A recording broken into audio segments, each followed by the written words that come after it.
Assalamualaikum warahmatullahi wabarakatuh. Salam Merdeka Belajar. Apa kabar teman-teman peserta didik dari Sabang sampai Merauke? Semoga kalian sehat selalu. Dalam seri bimbingan belajar secara daring kali ini, kita akan berbagi informasi tentang paragraf dan teks pada mata pelajaran Bahasa Indonesia. Mari kita simak bersama informasi berikutnya.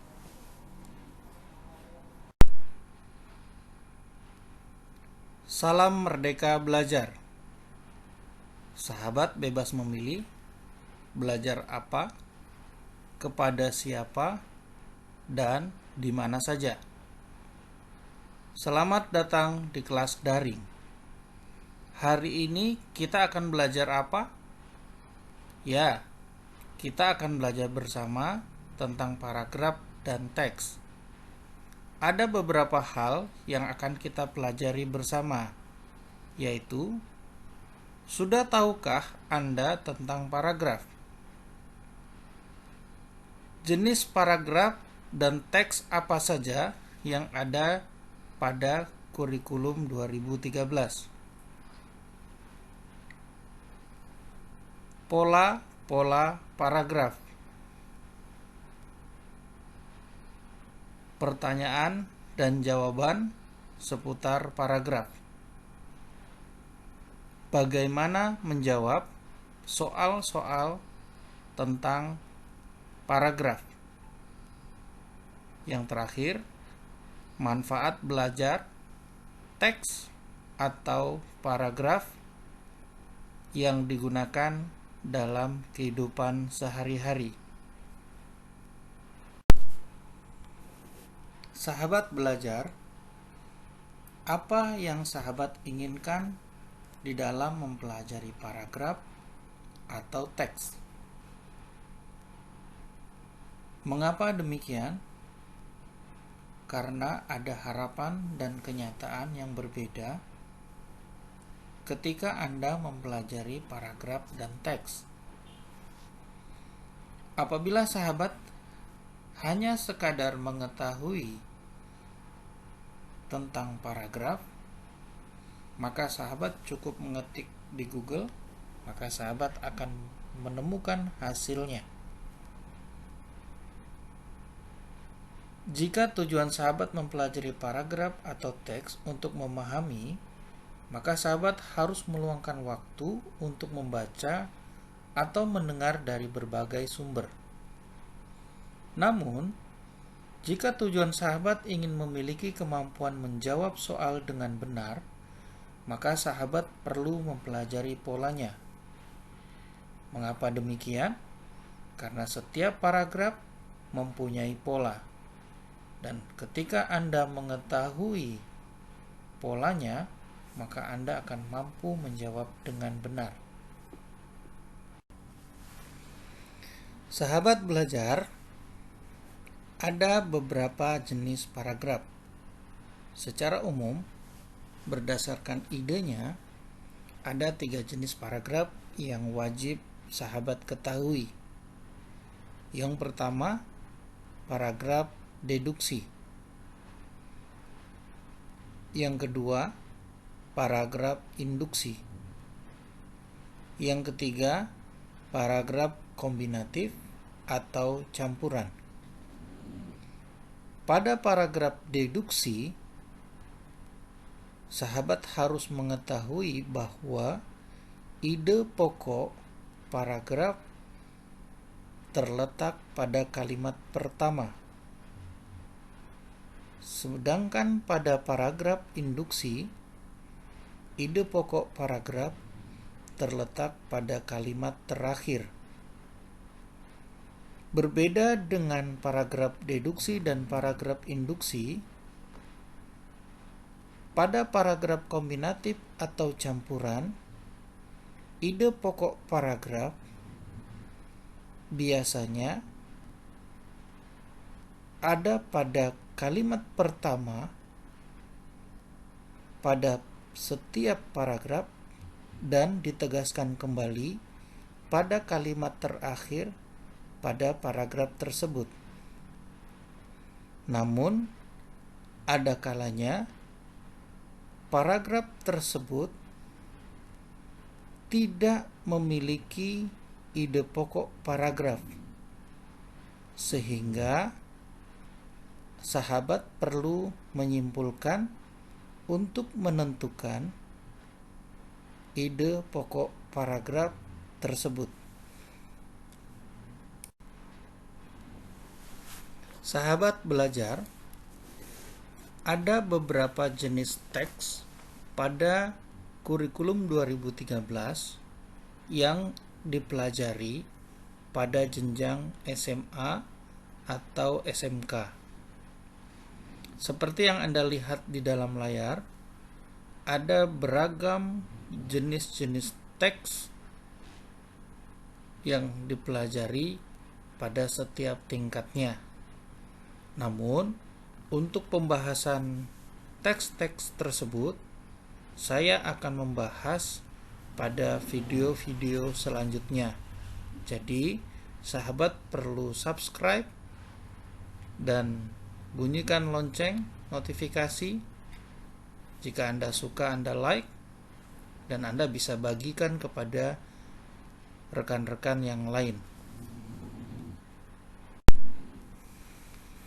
Sahabat belajar, mari kita berdiskusi sembari menganalisis setiap jenis paragraf yang nantinya akan kita gunakan di dalam menjawab soal-soal paragraf. Pada pembahasan kali ini, saya akan menyampaikan terkait dengan pola yang dimiliki oleh setiap paragraf. Yang pertama, pola deduksi. Sahabat perlu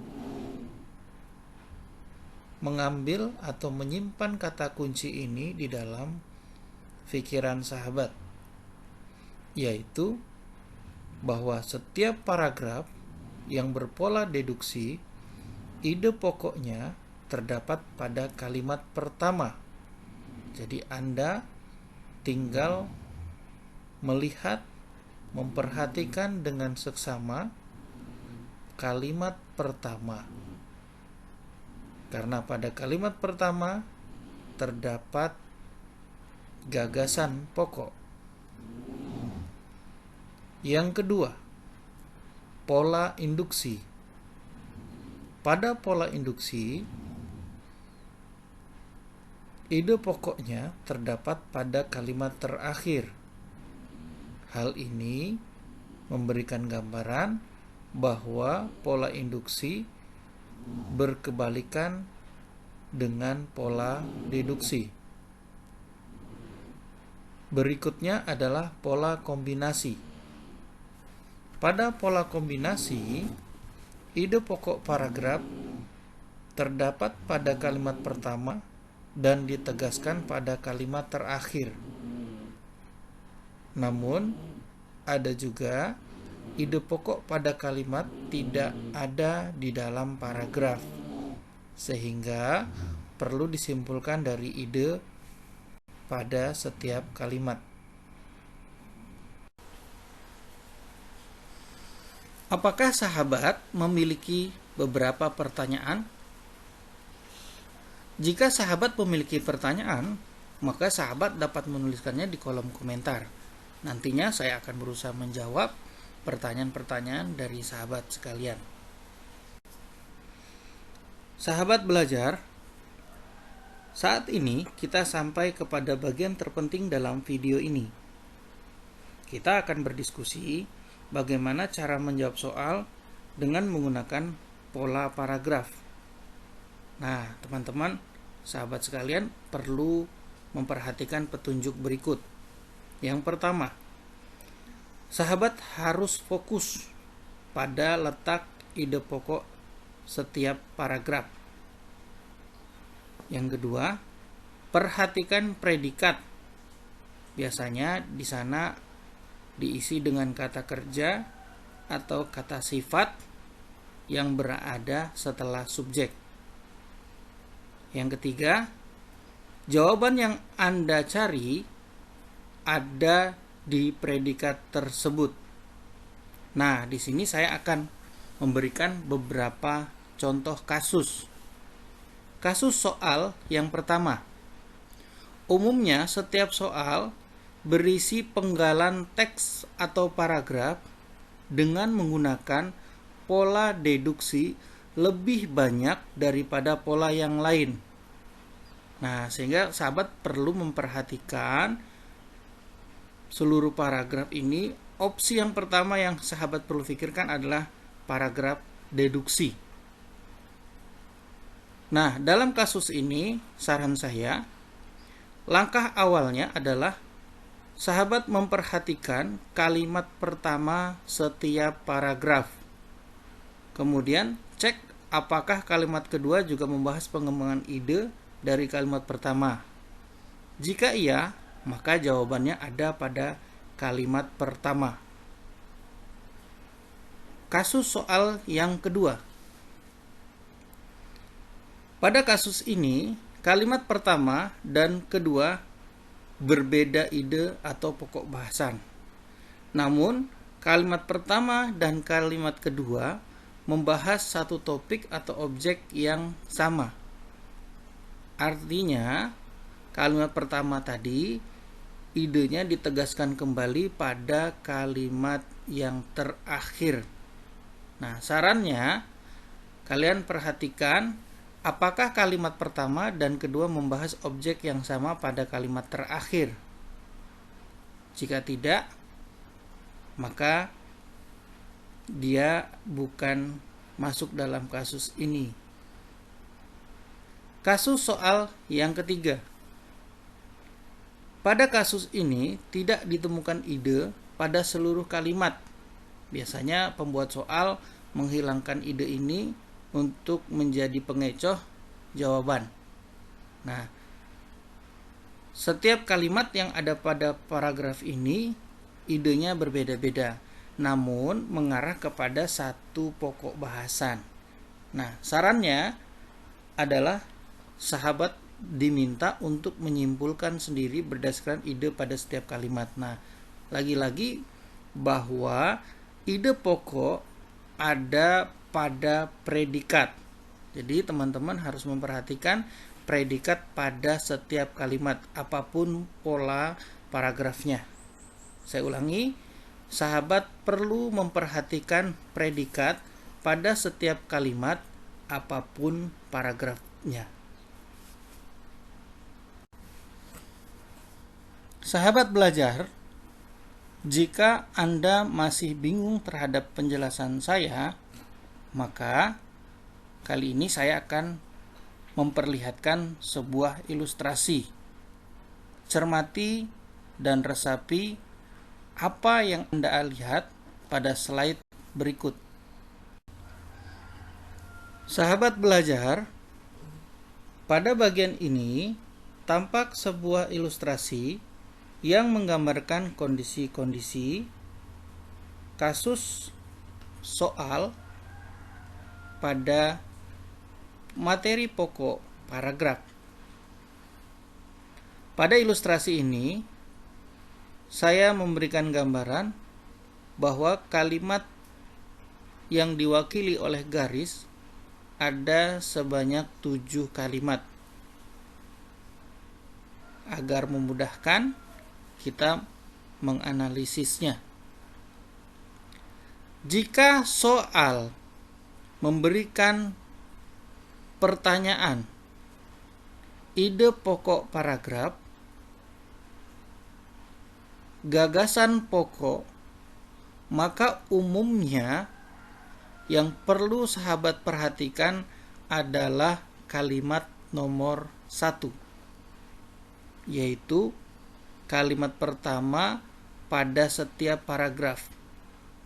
Mengapa demikian? Karena hampir sebagian besar berdasarkan pengamatan saya, soal-soal dengan pertanyaan tersebut, yaitu ide pokok, gagasan pokok, umumnya menggunakan pola paragraf deduksi, sehingga jawabannya peluang terbesar adalah pada kalimat pertama. Apakah kalimat kedua, ketiga, dan seterusnya perlu dibaca? Itu pilihan.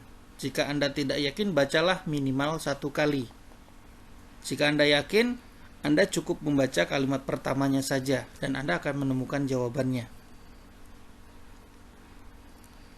Yang kedua, pada tanda panah berwarna merah.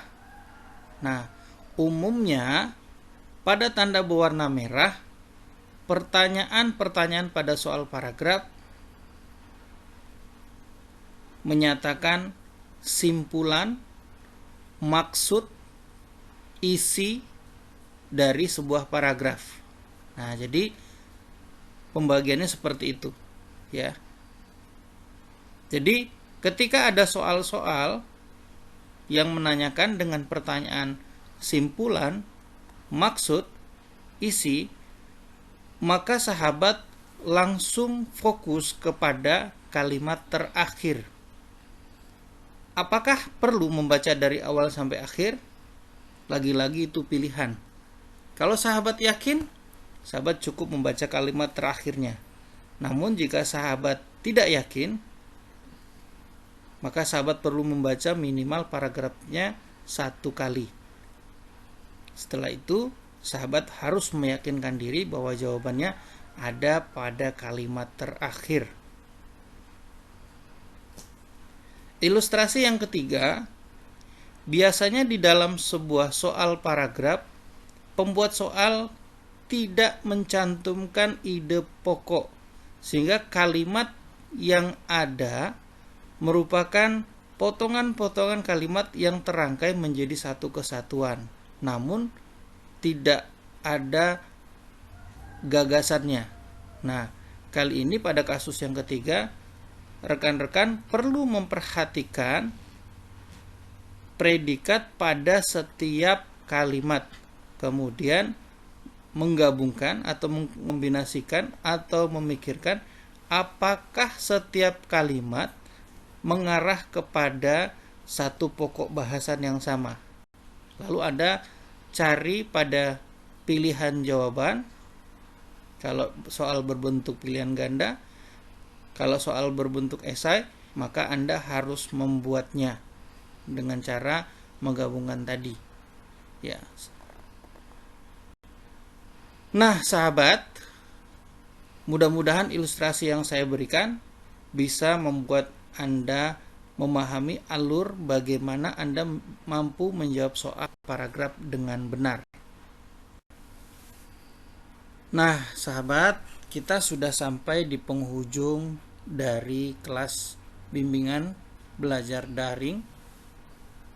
Terima kasih sudah bergabung bersama kelas kami. Jika Anda rasa penjelasan ini bermanfaat, mohon untuk dibagikan kepada rekan yang lain agar video ini semakin bermanfaat untuk banyak orang. Anda pun bisa menekan tombol subscribe, like, and share jika Anda rasa bahwa informasi dari kami ini adalah informasi yang penting dan Anda tunggu-tunggu.